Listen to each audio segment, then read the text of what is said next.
Thousands of people demanded a book that did not exist, so a publisher had to invent it. In the 50s, bestseller lists counted how often customers asked bookstores for a title, and radio host Gene Shepard thought that was ridiculous. So he told his late-night listeners to walk into stores and request a totally fake novel, I, Libertine, by an author he made up on the spot. The prank snowballed. Fans planted references everywhere, and soon booksellers across the country were hunting for a book nobody had written. Publisher Ballantine Books gave in. They hired sci-fi legend Theodore Sturgeon to actually write it, and the fake book hit shelves in 1956. The punchline: the finished book sold for real, and every cent of the prank's profits went to charity. In 1995, a book of fairy tales landed on the non-fiction bestseller charts. It was the Children's Book of Virtues, a collection of classic moral stories and fables for kids. It sold like crazy, over 1 million copies printed within a month of release. 3 major newspapers put it on their bestseller lists, all filed under nonfiction. Then 2 of them quietly moved it to fiction, because the book's own copyright page admitted it was. The 3rd paper refused to budge, so whether those fairy tales were fact or fiction depended on which newspaper you read. The Polish Jules Verne flipped Robinson Crusoe. His castaway was a millionaire on vacation. In 1914, Władysław Umiński published The Magic Ship, a wild science fiction twist on the shipwreck story. His heroine deliberately spends her holiday on a deserted island, while her husband races across the ocean to find her. Umiński even dreamed up a metatelephone, essentially radio, with a 5,000-kilometer range years before broadcasting existed. Literary scholars later branded the whole book a grotesque treatment of the Robinsonade, the classic castaway survival genre. Robinson Crusoe spent 28 years desperate to escape his island.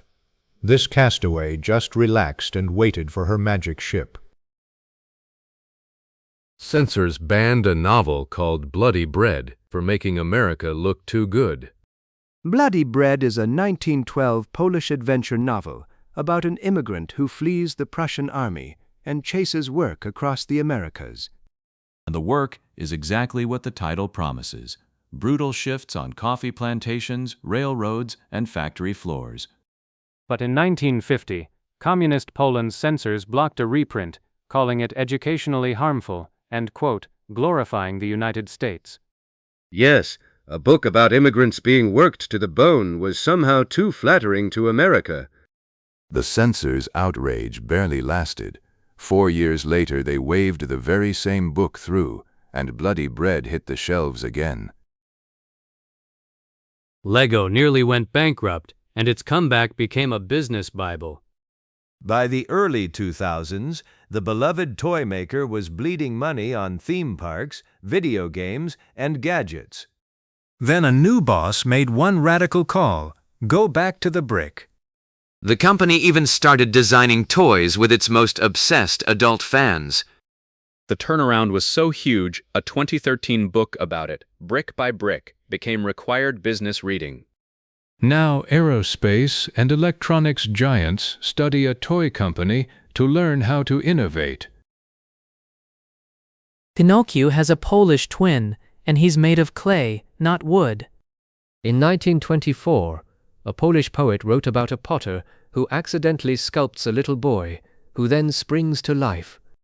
The clay kid, named Kichuś, gets adopted by his maker and romps through 17th century Krakow.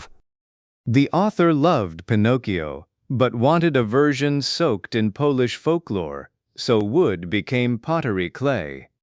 There was a smash, over a dozen editions, and generations of Polish kids read it in school. A full century later, the little clay boy is still in print, proof you don't need strings or even wood to come alive.